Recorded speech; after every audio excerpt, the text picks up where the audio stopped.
Hello, everyone. Thank you so much for joining the Community Ledger. I wanted to hop on here today because this Trump administration is getting real juicy, okay? It is giving bold and beautiful, young and the restless. These are the days of our lives, okay? I know I'm aging myself, but for real, it is getting real juicy. He just announced a Border Czar, and this man...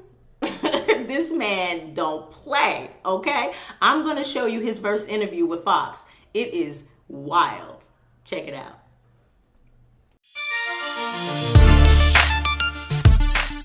To be his border czar. Trump saying, quote, there is nobody better at policing and controlling our borders. Likewise, Tom Homan will be in charge of all deportation of illegal aliens back to their country of origin. He worked with the president to come up with this job description, so let's hear from him. In his first interview after the major announcement, incoming border czar Tom Homan. Tom, congratulations to you. It's bad for us. We lose you as a contributor. What went into the decision and the position? Well, look, I've been on this network 4 years complaining about what this administration did to this border. I've been yelling and screaming about it, telling them what they need to do to fix it. So when the president asked me, would you come back and fix it? Of course I have to. I'd be a hypocrite if I didn't. So, look, I'm honored the president asked me to come back and help solve this national security crisis. So I'm looking forward to it. And look, I love Fox. I love the family there. But I think that the calling is clear. I got to go back and help because every morning I get up. Every morning I'm pissed off about what this administration did to the most secure border in my lifetime. So I'm going to go back and do what I can to fix it. So, Tom, let's talk about the job because you're not an amateur. You've been doing this for years.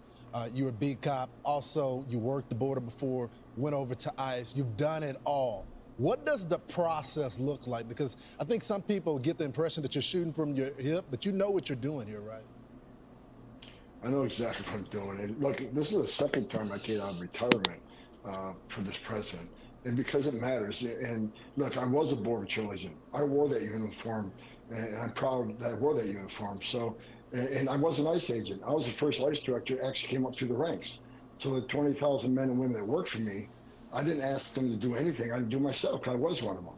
So look, I know the border, and I know there's a lot of great patriots. Look, I shut my phone off Friday night because I couldn't handle the phone calls, the texts, and emails from thousands of ICE agents and Border Patrol agents excited about the rumor I'm coming back. But more importantly, thousands of retired agents, retired Border Patrol agents, retired military that want to come in and volunteer to help this president secure the border and do the deportation operation. So I've been off the grid for 3 days just because I couldn't handle all the phone calls, and plus all the death threats rolling in. My family's not at home right now because that's starting. But that's something we're going to deal with. They're not going to bully me away. They're not going to shut me up. They're not going to make me go away. This is the biggest national security vulnerability this nation has seen since 9/11. We have to fix it. And it's one of the reasons Kamala Harris lost and Donald Trump won. So Tom, you just mentioned deportations. I know during the last Trump administration, when you were there, they did have the large-scale worksite, essentially raids, where they would go into a place and there would be hundreds of people who were in the country illegally. I know on 60 Minutes a couple of weeks ago, you said that those would continue under Donald Trump in the next administration. What do you have planned? Well, I know you don't want to give away the whole game book, but you do have deportations, mass workplace stuff planned, any other kind of category of deportations of interest? Look, as the president said on stage many times, which I agree with 100%, it's going to be the same it was during his first administration, which is just a hell of a lot more of them because 10 million people have entered this country illegally under the Biden administration, or they actually let into this country, even though it's violation of federal law, what they've been doing, the abuse of the parole authority. But look, I've been clear, President Trump's been clear. Public safety threats and national security threats will be the priority because they have to be. They pose the most danger to this country. So we're going to prioritize those groups, those who always have final orders, those that had due process at great taxpayer expense, and the federal judge says you must go home, and they didn't. They became a fugitive. So, and as far as worksite operations have to happen. Here's why, Steve. Where do we find most victims of sex trafficking and forced labor trafficking? at work sites. And the Biden administration shut down work sites. On one point, we say we care about sex trafficking and human trafficking. Then they shut down work site enforcement, which is one of the main areas we find the victims of this. I want to add one more thing, another priority. This administration has lost over 300,000 children that were smuggled in this country by criminal cartels they can't find. That's another priority. We need to save these children, because some of these children are in forced labor, some of these children are in sex trafficking, some of these children are living a life of hell every day. And we need to save these children and get them back with their families. You know, Tom, first of all, congratulations to you. And I'm so glad for the Border Patrol that morale is already being lifted. They have just been beaten down by the policies of this last administration. I'm really encouraged by what you're saying, because I think the toughest part of your job isn't the deportation. It's dealing with the propaganda from the other side saying that what you're doing is not compassionate, that it's not humanitarian. And what do you plan to do? I'm glad you mentioned the 300,000 children that are missing, but how are you going to deal with those kinds of attacks, even though you know that this open border has led to sex trafficking of children and an exponential increase of child labor, illegal child labor? Frankly, I don't care what people think about me, especially on the left. Again, you know, when you have a historic crisis, a crisis this big, here's what they need to know. When you have a crisis this big that overwhelms the Border Patrol, where the majority of Border Patrol are no longer on patrol, they're making sandwiches, they're changing diapers, they're making baby formula, they're making hospital runs, they're making airport runs. When you take most of Border Patrol agents off the border to deal with humanitarian crisis, that's when the fentanyl comes across to kill 250,000 Americans. That's when the sex trafficking has increased 600%. That's when no suspected terrorists has crossed this country. They've had a record of people on terrorist watches that have been arrested at the southern border. That's why you have over 2 million gotaways. How many of them came from a country sponsoring terror? So I don't care what anybody's opinion is on illegal immigration. When you create a crisis this big, all these other bad things happen. That's why you have to secure the border. I don't care if you're a Republican, a Democrat, or independent. Border security is national security. We should all be on the same side of that. I've been saying this for the last couple of years.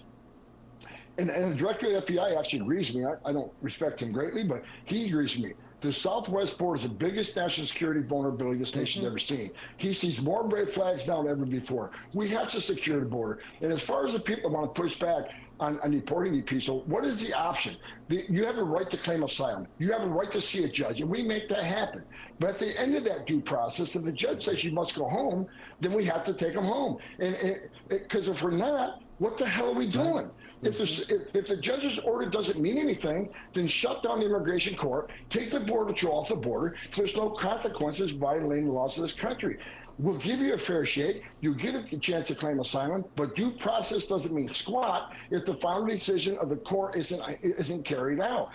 What is the option? Let them all stay? Because if that's the option you want, you're never going to fix the southern border, because you send a message to the whole world. Come to the United States, enter the country legally, which is a crime.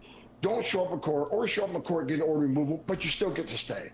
That doesn't work. Tom, I guess you got to build a wall. And you got to stop sanctuary cities. Both times the Democrats stopped every time you went forward, they gum you up in court. You don't have to give it away, but is there a plan if sanctuary cities, these city councils don't allow the sanctuary cities to go away? Is there a plan B you have? Well, I think, look, it'd be great to have local law enforcement assist ICE, because, you know, one thing we learned during 9/11 report was we shouldn't have stovepipes. Law enforcement should work with law enforcement. But, you know, there's two things. Number one, under President Trump, he was suing the sanctuary cities, DOJ suing the sanctuary cities, pulling federal funds. Of course, day one, when Joe Biden came in office, he stopped that lawsuit. So that has to be put back in place. And look, I've seen some of these Democratic governors say they're going to stand in the way. They're going to make it hard for us. Well, you know, a suggestion. If you're not going to help us, get the hell out of the way, but we're going to do it. So if we can't get assistance from New York City, and we may have to double the number of agents we send in New York City, because we're going to do the job. We're going to do the job without you or with you. But it's much easier to arrest a bad guy. Like I just said, we're concentrating on public safety threats of human and national security threats. Right. It's much easier to arrest a bad guy in the jail. Give us access to Rikers Island that we've been kicked out of. Let us get the bad guy in jail. It's safer for the alien. It's safer for the officer. It's safer for the community. But if you're going to release these bad guys, if you're going to release these bad guys out in the community, then we're going to have to go find them, which puts the officer at risk, puts the community at risk, and puts, and bottom line is, it's no one, sanctuary cities are sanctuaries for criminals. And the left keeps saying, well, we want victims and witnesses of a crime to feel safe, come to the police department knowing we don't work for life. Let me make one thing clear. That's just a stone cold lie. Victims and witnesses of a crime does not want the bad guy back in their neighborhood. That's true. Certainly. And most the illegal immigrant community, they broke the law being there, they shouldn't be. However, after being there, they're God-fearing family people. I get it. Do they want a sexual predator in their neighborhood? Do they want someone convicted of DUI 10 times in their neighborhood? Let us protect not only the American communities, let us protect the immigrant community. Who's the victim of MS-13 crime? Yeah. The immigrant community. Yeah. So, if sanctuary cities don't want to help us, to get the hell out of the way, because we're coming. Tom, there's no one better for the job. Congratulations. Yeah. Job well done. This is something the former president campaigned on. Thanks, Tom. Hey, Thanks. Tom, the last person who was Border Czar, she didn't want to be called Border Czar. You're proud of it, right? Yeah. You know what? I want to look like a genius, because when you follow failure, you can't help but succeed, right? Yeah. Look, to the American people, President Trump is going to secure this border. He's going to save American lives. He's going to, by securing the border, we're going to drop illegal alien crime, which is skyrocketing. Yep. Less people are going to die from fentanyl. Less children are going to be sex trafficked. Less women will be sex assaulted on the southern border. The criminal cartels will be put out of business by this president. Go get him, Tom Homan. Appreciate it. There are people all across America right now clapping. So there you have it. That was the introduction from Tom Homan, and he is not playing. I saw that this morning, and I read up a little bit about his history, and he has been in law enforcement and working with ICE and border, patrol for pretty much his entire career, like 30, 40 years. This man is serious, and I mean, he means business. So anybody who thought Trump was just pandering while he was on the campaign trail, no. He has already named this man Border Czar. This man was retired. He came out of retirement, okay, just so that he could go get these immigrants, illegal immigrants, out of this country. He said this is the second time he's come out of retirement for Trump. He came out the first administration, now he's coming back again. And it is just crazy. Like, he's getting death threats. And I'm wondering, like, who is he getting death threats from? Is he getting death threats from Democratic government people? Is he getting death threats from the cartel? Like, this is crazy. His family's not even at the house because of this position that he was just given. So it's like, oh my God, this is crazy. And he's like, I don't care. I'm moving forward. I don't give a damn. I'm doing the work. I'm getting these people out of here. Another thing that is just incredible to me is that he says, we don't care about separating families. I read something online, and he was like, what's that chick's name? AOC. She went in on him in front of Congress and was like, you cannot be separating families. Did you put this position forward in front of Congress in terms of it being an option? And he was like, yeah. He was like, we have an option. We don't have to separate families. We can deport them together. We can deport them as a family. And if they don't want to be deported as a family, then yes, they will be separated from their children in the same way an American citizen is separated from their children when they're arrested for doing illegal deeds here in the state of America. He said, if I pull over somebody and they are under the influence and I have to arrest him and he has a child with him, he's going to be separated from his family. Okay, so he's like, the American citizens are subjected to being separated from their families.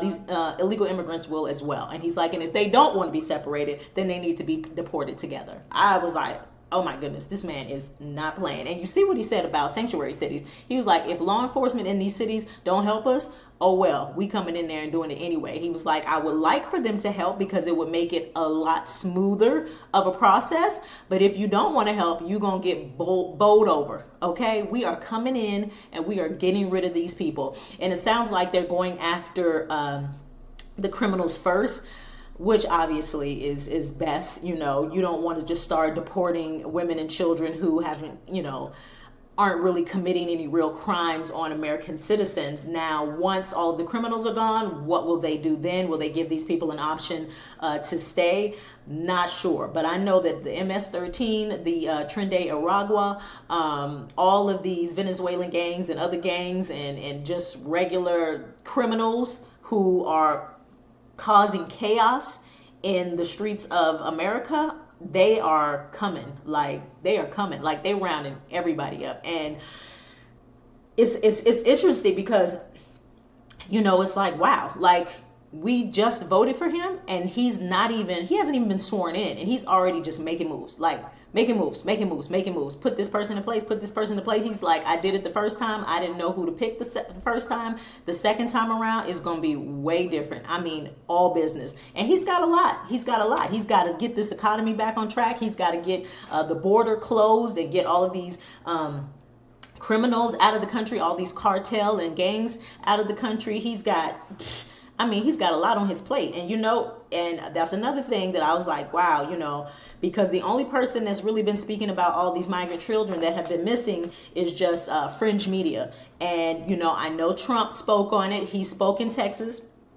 He spoke with Jocelyn Nungary's mother, Alexis Nungary, and he was like, listen, you know, when I get in office, I'm going to do what I can to try to help find some of these children. And so the fact that this Tom Homan is dedicated to doing the same thing is absolutely incredible. You know, innocent children do not deserve to be going through any of this chaos. And so, you know, the fact that he is dedicated toward not only getting the criminals out of here, but getting these children to safety is, I mean, amazing, absolutely amazing. I cannot complain. I cannot,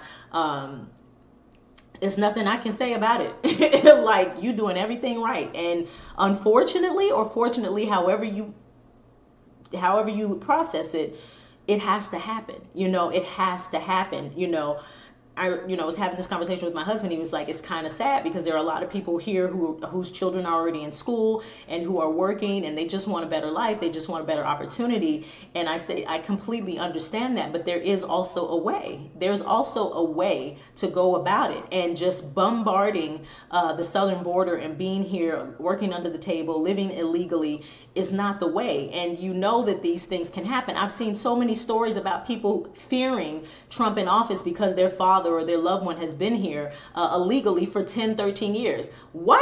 How have you been here 10, 13 years and you haven't done anything to get your paperwork right? Like, I don't understand that. And so now you're afraid that you're going to be separated from your family. But dude, you've been here for 10, 13 years. So, you know, it's definitely going to be an uphill battle, you know, but it has to be done. You can't just let all these people stay here, especially when you've got criminals in the mix. You've got cartel people in the mix. You've got people who, you know, may not be a part of a gang, but have a record wherever they came from and have been criminalized for very heinous things and come here and continue to commit crime. So, you know, it just has to be done. And it looks like he is not playing. Okay. He is the man to do the job. And he said, you can call me Border Czar. I'm going to look like a genius after the failure that the last Border Czar was, because he is not playing. And the fact that he's used to work for ICE, rose up in the ranks in terms of ICE, knows exactly where these ports of entries are, knows exactly where to find these people, knows exactly what to do to get them out. It's like Trump could not have picked a better person to get this done. And I'm in shock. Like, I'm in shock. I was like, wow. When I heard that this morning, whoa. So just based on everything that Trump has already said with regards to transgender surgeries for children, now this border issue is being addressed. He just appointed a new Border Czar. I'm also going to upload something a little bit later where he's speaking about censorship and what his plans are in regards to shutting all that down. Honey, it is getting crazy. Like, Trump is coming into the White House with a bulldozer and tearing shit up. And the truth of the matter is, it had to be done. It needed to be done. The people have spoken. The people have seen the amount of chaos and craziness that has come about with this administration. And listen, we are finally getting what we voted for. I mean, can you believe that? All that these politicians typically say on the campaign trail, and then as soon as they get in office, crickets. Trump said, you ain't got to wait for me to be sworn in, honey. I'm getting it done. I'm getting to it now. So that by the time I get sworn in, everything is already set up. I'm ready to go. I'm ready to go day one. And he is not playing. So what say you? What are your opinions about this new Border Czar and how serious he is about attacking and deporting these criminals, these illegal immigrants that gonna have to go home? So again, thank you so much for joining me. Again, my name is Drea Banu, and this is the Community Ledger.